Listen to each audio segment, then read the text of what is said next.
And then it's just so great to see you all. Okay. So Brenda G. Stanley was born and raised in Miami, Florida. She is the fourth child of 8. She attended the University of Florida, earning a Bachelor's of Science degree in nursing. She earned a Master of Divinity degree from Candler School of Theology at Emory University. Brenda has worked as an RN for over 20 years. She has published 2 books of poetry, Lifelines by Brenda G. Stanley, and This Is Your Year of Jubilee. She is working on 2 other books, Healing America and I Want to Live, Education about Domestic Violence and Poetry for Domestic Violence Survivors. She has developed critical care teaching tools and book links, have been a preceptor and educator for nurses for many years. She currently works as an advice registered nurse. Brenda has sponsored programs to increase community awareness and advocacy for domestic violence and human trafficking. She designed and directed Camp Diversity at the Centerville Community Center several years ago to teach children about acceptance, diversity, and cultures. Although she no longer runs the camp, she helped the directors design and set up diversity displays that are open every summer. Her interests and passions are writing about life and people and social justice. She was proud to produce a spoken word CD, Can We Use a Greater Symbol, for the beautiful people who were shot by Dylan Roof. She received a personal letter from Reverend Pickney's wife and Jenny Horn, a state representative, expressing how much they enjoyed the spoken word tribute.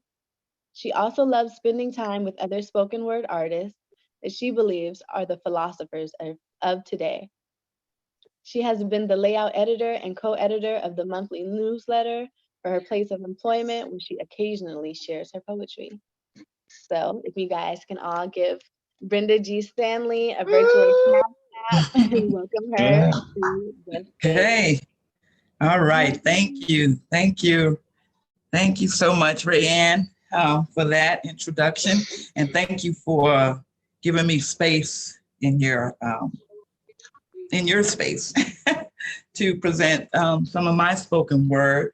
And I also enjoyed going into your channel and listening to some of your great works.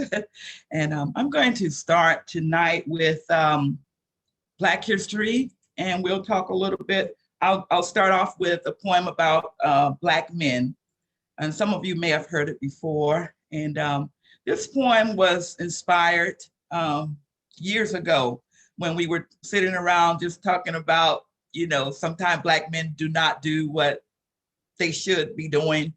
And the Lord laid it upon my heart to step back a minute and think about all the men, including my father, who are doing the things that they should do and who are taking care of their families and communities. And you got to give them recognition. You got to remember that. And then also, sometimes you give people what they don't deserve to bring them up to where they should be. So for those who are not there, speak words of life to them to bring them up. And then for those who will become. So my first poem is When a Black Man Loves. The love of a Black man is like the vertebrae that holds the body straight. It supports the bones that give frame and carries a name spoken by kings. His blood flows like a river through his children's veins from generation to generation, raising a nation of kings and queens. Wisdom reigns when a Black man loves. His mind deep, contemplative, vigilant, nurturing his children, building his community, and shielding his people from harm. When a Black man loves, you can hear it in his heart as it beats out smooth rhythms of strength and life. When a Black man loves, Black women rise and rest in his embrace, basking in a richness greater than diamonds, and their souls are at peace as they smile at the world, inhaling and exhaling the sweet aroma of life without fear because of his love. When a Black man loves, thank you. Remember, your love changes the world. And the next poem I'm going to do is for the children. And there are some children who grow up in difficult situations and difficult environments, and they have challenges that other children will never experience. And this is for all of those children who are more determined than ever, regardless of their situation in life, that they are going to make it. And this next poem is called Uncast. And I took it from the meaning of the word caste. And I know a lot of you all are probably familiar with the caste system, you know, where if your family is born in a certain caste or certain economic status, no matter how much you do, or even if you progress and you become, you know, get your PhD or however, the family is still relegated to a certain status or class. And so I wrote this poem, Uncast, which is saying that no matter what your circumstances, and no matter what the history says, and no matter what the statistics say, you are not relegated to a certain status. You can go as high as you want to go. And so this poem is Uncast. Statistics show, the data says, my chances are not good living in the hood, drugs and guns being the lord over mothers with babies being raised by grandparents because fathers are absent or locked away, sometimes forever. Chances are I'll be in jail or shot or doped up or gang banging, but prison is not my place, though I know that my race puts a target on my back. I'm beautiful and Black. And chances are I won't go far if the new Jim Crow has his way trying to give me a record, but I'm gonna break it, I'm gonna make it, because education is my salvation. And I decided that this caste, this cycle, this history will not dictate how I live, breathe, or succeed. I'm proud, I'm smart, gonna listen to my heart. I'm a proud young man, I'm a competent young lady. Can't make me an outcast, I am Uncast. My determination and ability, given the opportunity, predict my probability as equal to infinity. Success is in me. I know my history. I know my identity, and I can choose my destiny. Drugs or the hood will not decide. I got hope on my side, and my eyes are on the prize. No matter what the statistics say, I'm going to make it anyway. Uncast, believe that. Okay. Yes, Little, yes. a little I echo really there of put appreciate, hope in your brains, not dope in your veins. I really appreciate that poem. Yeah. You know, being the little Black girl from the hood, or, you know, from an underprivileged community. Yes, I definitely appreciate that poem and feel that. It's hard. It's hard to beat statistics and to beat odds. And yeah, I think sometimes people need to hear that and to feel that, you know. That's why I wanted to piggyback off of Black History Month as well, because you know, it's tough. It's tough. And, you know, people are saying that we should get over it or forget, but it's not that easy. Right. So thank you. Okay. Right. Thank you for that. I did that poem at a high school, as a matter of fact, a few years ago at their Poets Cafe. And the students, they loved it. So they actually all lined up to get my book because they wanted that poem, which is in my book. I'm gonna add so the that next, to the chat. Your book that's on my Amazon. book, yes, it's This Is Your Year of Jubilee. Can everybody see that? And it's on Amazon. This is your year of Jubilee, living, and the subtitle is Living and Loving. Okay, and the next poem I'm going to do is from my first book, which is called Lifelines. Lifelines. And I have an entire section in Lifelines dedicated to civil rights and dedicated to our ancestors. And one of the poems I'm going to do in Lifelines is called Because of You, Because of You. And it is a poem that gives libations to our ancestors, so just honoring them for their sacrifices and for the things that they went through. Okay, and so I'm gonna first pour out libations to my ancestors and Mother Africa. Beautiful queen, royal king, from your loins I came, rich, royal, wise, and brave, never born to be enslaved. The whole Congo was mine to claim. The richness of the earth bore my name. My body glowed like the glistening sun. Yes, I was the chosen one. To my ancestors sold into slavery. Because of you, I am strong. Because of you, I can go on. You sang my freedom song before I even came along. You sang for me that I would be free from those who stole and captured thee. From the motherland you were taken, abused, dishonored, but not God forsaken. And to the civil rights activists, you were the ones who held the torch high.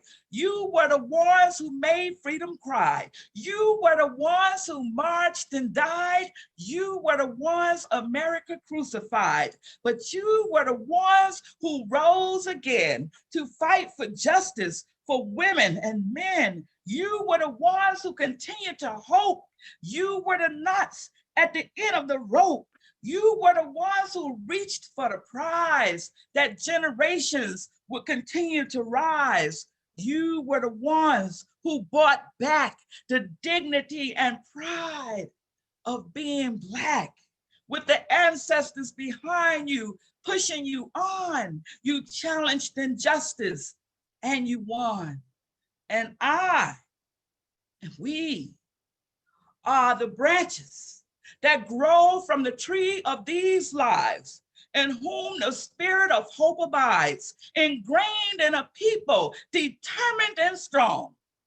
Because of them, we can go on. Thank you.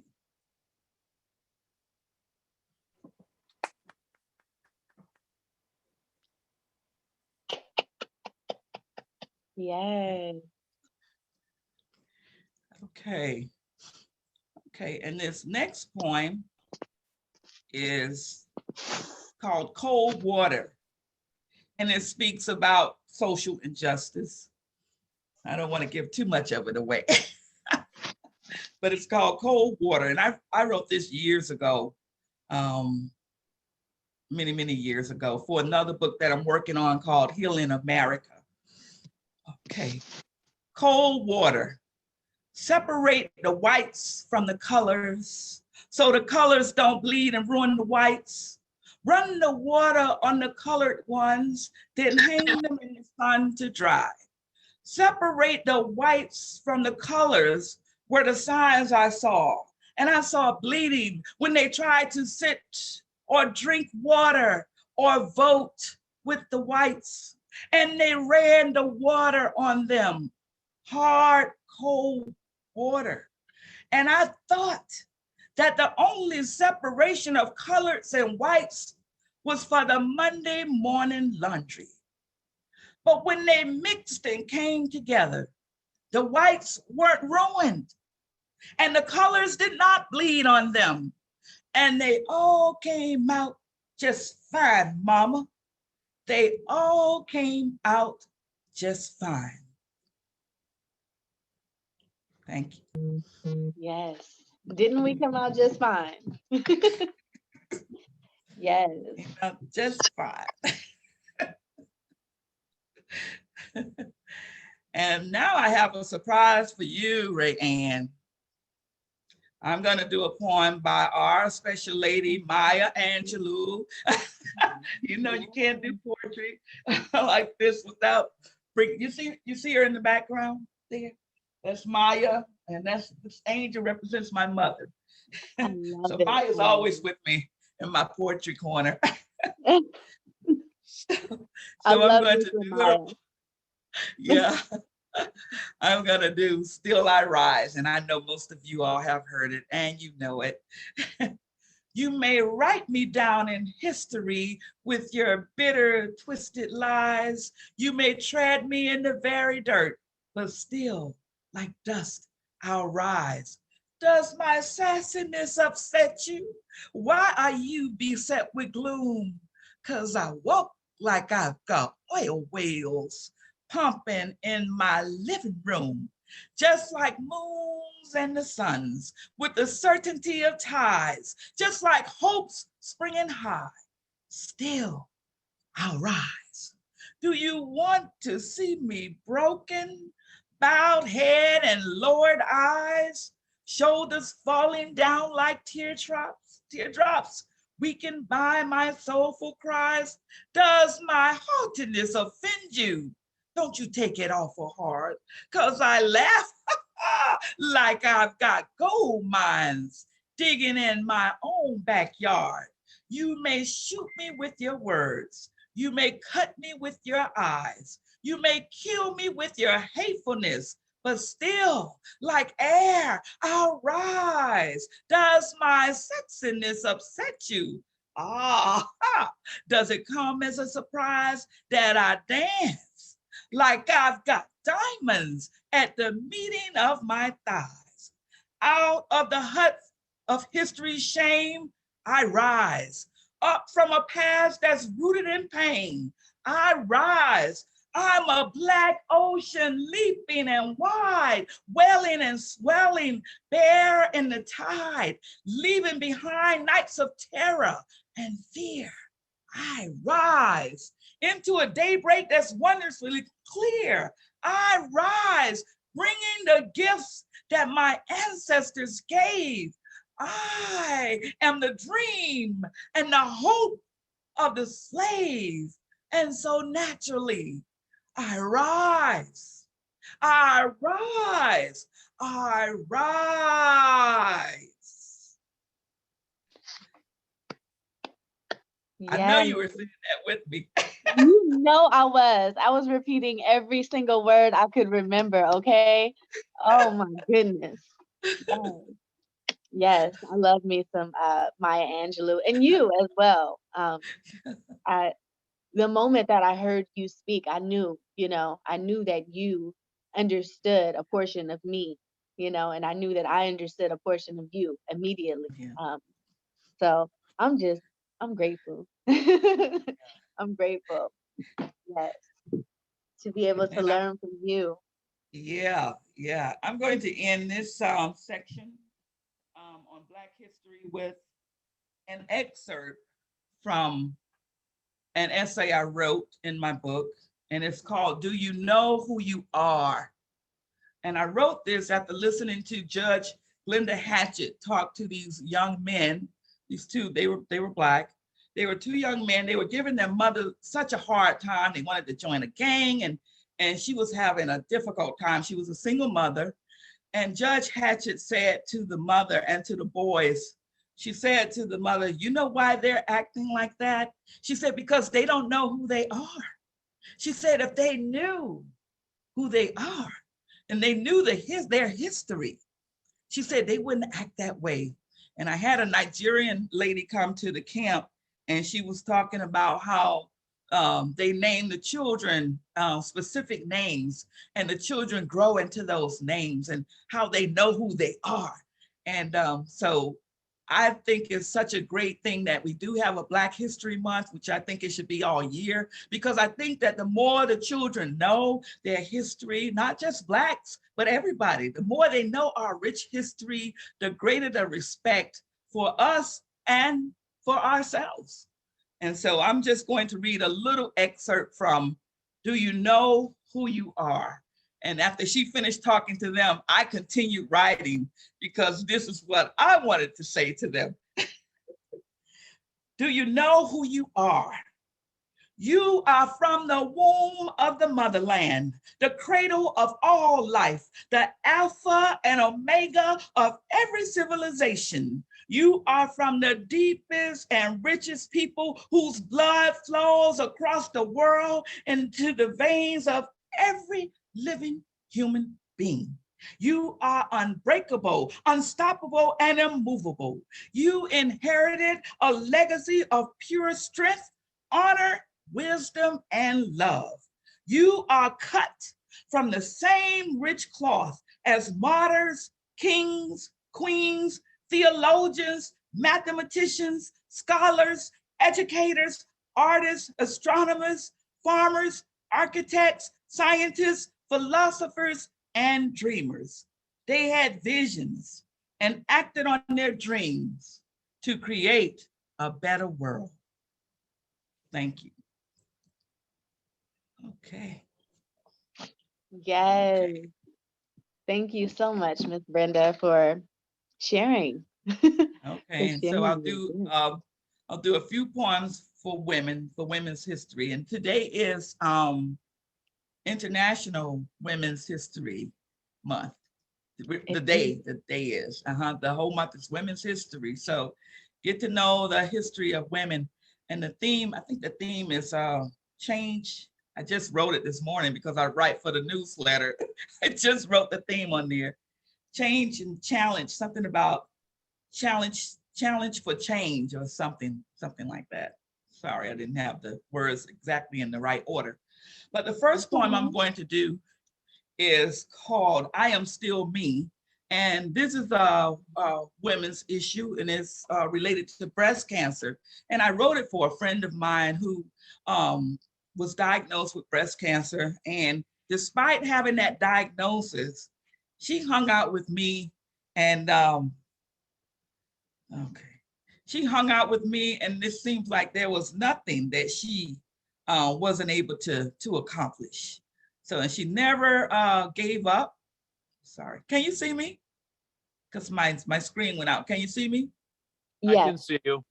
Oh, okay. I was like, but my screen went out, so I was hoping I didn't lose you all. We see Okay. you. You look amazing. As long as you can see me, okay. I'll figure it out at the end. Anyway, so she continued to, reach her goals, continue to take classes, do whatever she wanted to do. And I love that about her because I wrote this poem for her, but I also give it to other people who are breast cancer survivors, and those who are, who have family members who have survived. Janice did not, survive, but I love the way she lived her life while she was living it. And this poem is called I Am Still Me. These are the breasts where my firstborn nestled and suckled the milk and honey that flowed, nourishing her body and soothing her soul. These are the breasts where the love of my life gently caressed, a symbol of my womanhood, a mark of beauty, a part of me that budded like the petals of a rose. These are the breasts that made me look so good in my silk blouse and even in my old t-shirt. I now look at them, these breasts that never reached the age of sagging. I look at my chest where they once were, now gone, removed by the surgeon's knife because of the invasive carcinoma that hardened the softness where my baby used to lay her tender head. A scar is there where they once were. My breasts are gone, but I am still here. And my daughter can still lay her head here when she wants to reveal to me her heart. I am still a mother, a sister, a daughter, a wife, an aunt, a grandmother, and a girlfriend. My heart still beats strong because though cancer took away my breast, it could not take away my love, my joy, nor my purpose. For I am still here. I can still live and I can still give. I am here, but stronger, happier, and whole in a special way. My breasts are gone. Yes, I am still here, and I am still lovable.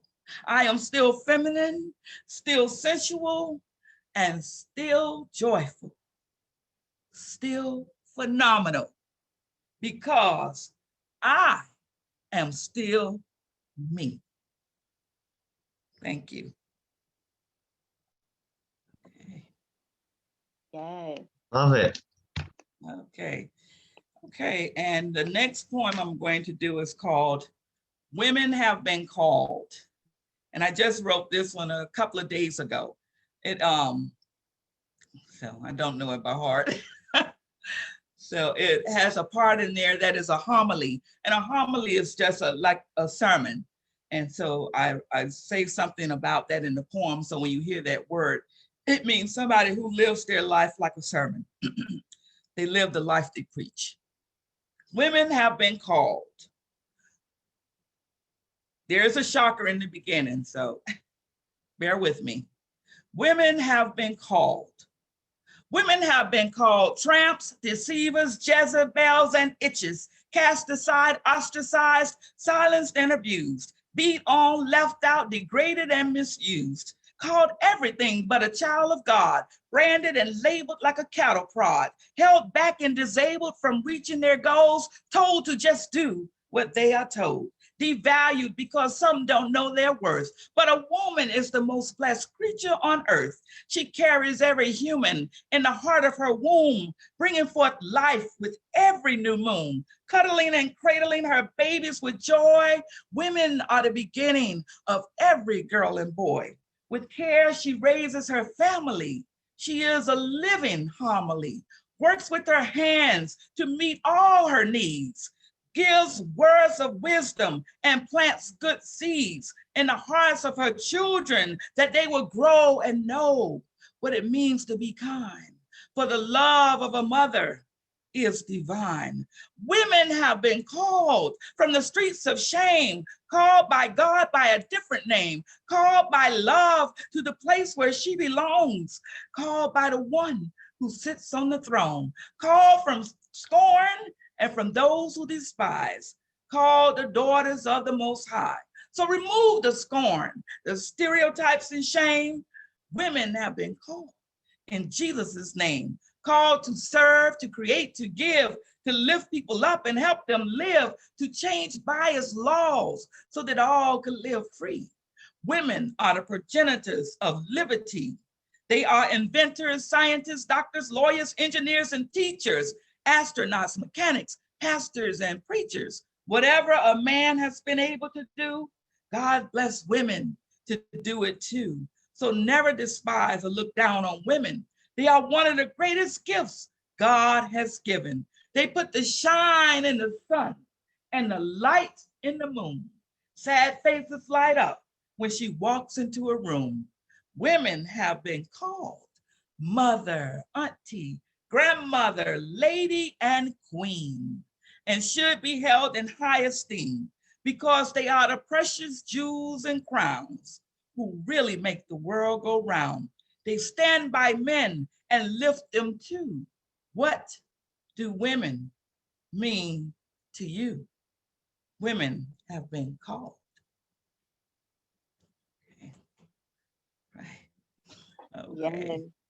Yes. I'm learning to answer that call. I don't know about you, but it took me a while, to Yeah. answer Yeah.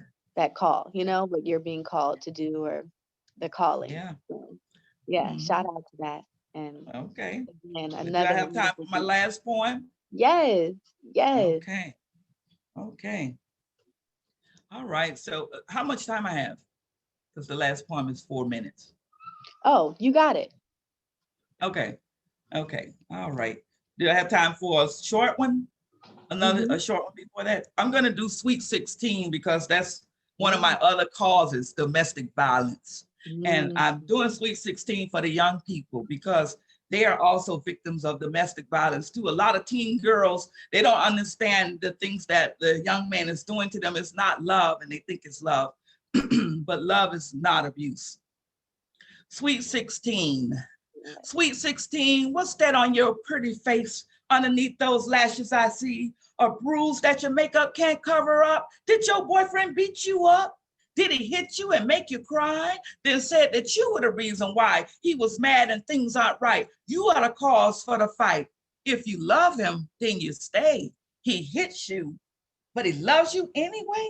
Well, let me tell you, girl, it ain't true. If he really, really loved you, He would treat you like a queen, not tear down your self-esteem, nor control your free voice, taking away your rights, your choice, where to go, who to see. He would freely let you be you.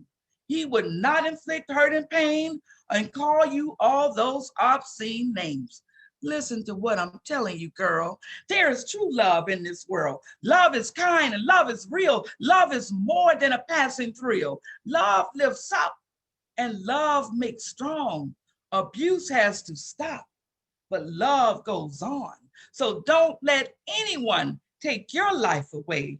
You have a future and it starts today. Thank you.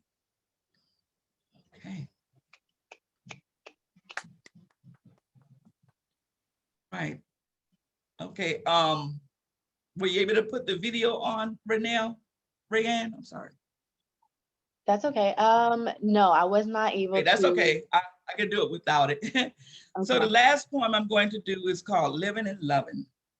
Okay. And this poem is the signature poem in my book. It's and it's a way of life. It's a way of thinking. It's a way of being. And we're all here for, the main thing is to live, not just exist, but to really live and enjoy life. And to also love ourselves and love others. And I want every woman in the room to think about something that they love about themselves. And when you all see me moving, I want you all to move with me. Okay, so I'm going to do living and loving. Taking a mental vacay now and then. Won't you come with me? Today I decided to spend more time living and loving myself, like the baboon whose bottom is shining like a crimson moon, exposing her natural beauty. It doesn't matter who laughs or thinks otherwise, it is her glorious bottom, and she's not ashamed.